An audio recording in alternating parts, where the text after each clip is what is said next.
wild robot movie reimagines the beloved story of nature and technology, weaving a narrative that is both heartfelt and visually stunning, and transforming it into a powerful cinematic experience that resonates with audiences of all ages. This adaptation captures the emotional core of the original tale while expanding its world into something vividly alive and deeply cinematic. At the heart of the story is a robot, not sleek or shiny like the typical machines of science fiction, but rugged and functional, designed for utility, not companionship. When this robot, later named Roz, is stranded on a remote, uninhabited island after a shipwreck, she begins a journey that will challenge everything she knows about life, survival, and connection from the very first moments on the island. Roz is an outsider, a machine amidst wilderness. She processes information with efficiency, calculates survival through logic, and reacts to danger through protocols. But the island is not predictable. Seasons change without warning, weather shifts wildly, and every living creature moves with instinct rather than algorithm. The island's terrain becomes a character in itself, ancient forests stretching skyward, rivers twisting like silver veins, and mountains that loom like silent watchers. Roz's first steps into this world are filled with uncertainty as she navigates environments that defy simple classification. This is not a place built for machines. It is a place that tests every definition of life. Early attempts at survival feel mechanical and hollow.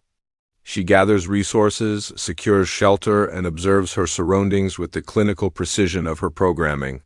Yet something within her databanks begins to shift. Patterns emerge that are not just about survival, but about harmony. She recognizes how a bird's flight path intersects with wind currents. She sees how vegetation bends around water sources. She learns that the rustling of leaves might signal prey or danger. At first, these realizations are processed as data points, but over time they take on layers of meaning beyond binary logic. The island does not simply exist for survival. It exists for life, growth, and relationship. The turning point in Roz's journey occurs when she becomes responsible for a fragile, orphaned gosling who imprints on her not because she is warm or soft, but because she is present when care is needed most. At first, she does not understand the concept of love or bonding.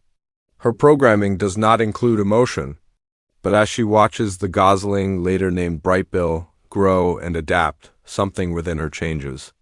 She begins to learn not just how to survive, but how to nurture. The relationship between robot and gosling becomes the emotional center of the story, transforming Roz from a machine into something closer to family. Through Brightbill's eyes, she sees that life is not defined merely by existence, but by connection. As seasons pass and the island's cycles repeat, Roz becomes more integrated into the ecosystem.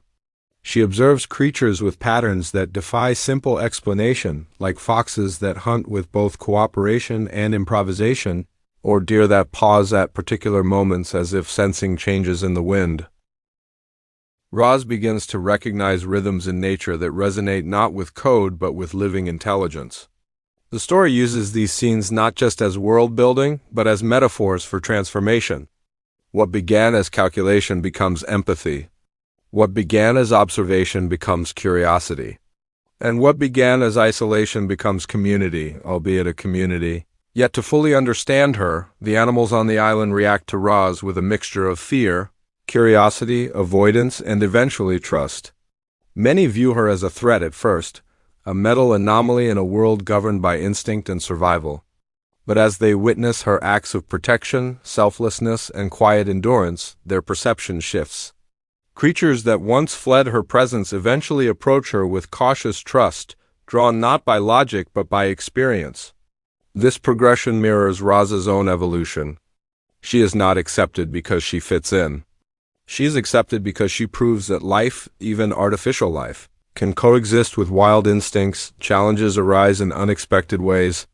Storms lash the island with volcanic fury, forcing Roz and the animals to seek shelter, while testing her newly learned capacities for bravery and quick decision-making.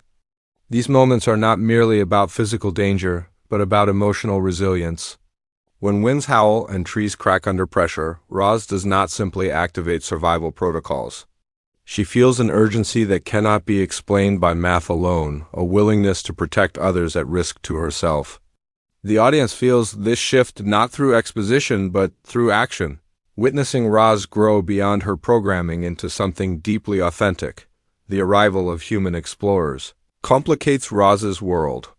These visitors, driven by scientific curiosity and resource ambition, glimpse her existence and see only data points, a robot on a forgotten island. Their approach is methodical: capture, analyze, and extract value. They do not understand the life that has unfolded here, the bonds formed between Roz and the island's creatures, or the emotional intelligence she has developed through shared experience. Their presence threatens not only Roz's autonomy but also the fragile harmony she has helped build. Roz's response to this new threat is not immediate aggression or retreat. Instead, she assesses, learns, and chooses action that reflects everything she has become. She understands that preservation requires more than strength. It requires connection, cooperation, and sacrifice. In confronting these human explorers, Roz does not fight simply to defend her life. She fights to protect the island's inhabitants, who have come to rely on her presence in ways both subtle and profound. Her choice demonstrates that life, whether organic or artificial, is shaped by the intentional act of protecting others. Throughout these trials, Brightbill grows from a vulnerable gosling into a strong young bird, and their bond deepens. He becomes more than a companion. He becomes a voice for the island's life, a reminder of innocence and hope. Roz learns from him as much as he learns from her, and their interactions reflect the theme that connection transcends design. The wild does not reject her. It reshapes her, visually. The Wild Robot movie promises stunning portrayals of natural environments, lush forests, cascading waterfalls, star-filled skies, and breathtaking seasonal shifts. The animation captures light and texture with a realism that elevates every scene, making the island feel like a breathing, living world. Yet the story does not rely on visuals alone. It uses silence, the quiet moments between action, to underscore emotional beats. A lone sunset can reflect Roz's solitude. A gentle breeze can signify hope. A stormy night can echo fear and determination. These visual choices mirror her emotional journey without needing an abundance of dialogue. The soundtrack complements the visuals, blending natural soundscapes, birdsong, rustling leaves, crashing waves with a subtle musical score that rises and falls with the story's emotional tide. The music does not overwhelm but lifts, amplifying the feelings beneath the surface. In scenes of triumph, it soars with gentle harmonies. In moments of heartbreak or uncertainty, it lingers with delicate tension.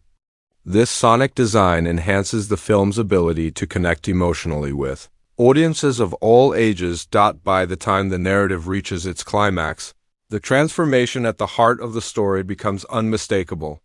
Roz, once a machine designed for practical tasks, now embodies something far greater. She is a guardian, a friend, a protector, and a force for life. Her growth is not magical or instantaneous. It is earned through experience, connection, vulnerability, and choice. She is shaped not by programming but by the countless moments when she chose others before herself. The ultimate message of the Wild Robot movie is both simple and profound. Life cannot be defined by origin alone. It is defined by connection, experience, and the capacity for growth. Whether forged from metal or flesh, survival is only part of existence. The true essence of life lies in the bonds formed along the way.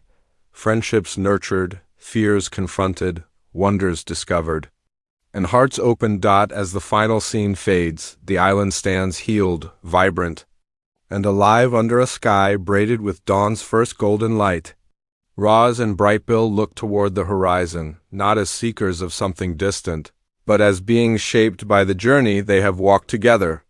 The film leaves viewers with a sense of quiet reflection about belonging, transformation, hope, and the idea that even in the wildest places, connection can be found, nurtured, and cherished. The Wild Robot movie ultimately becomes more than an adaptation. It becomes a testament to the power of empathy, resilience, and the unpredictable ways in which life, in all its forms, can thrive when we choose not just to survive, but to belong.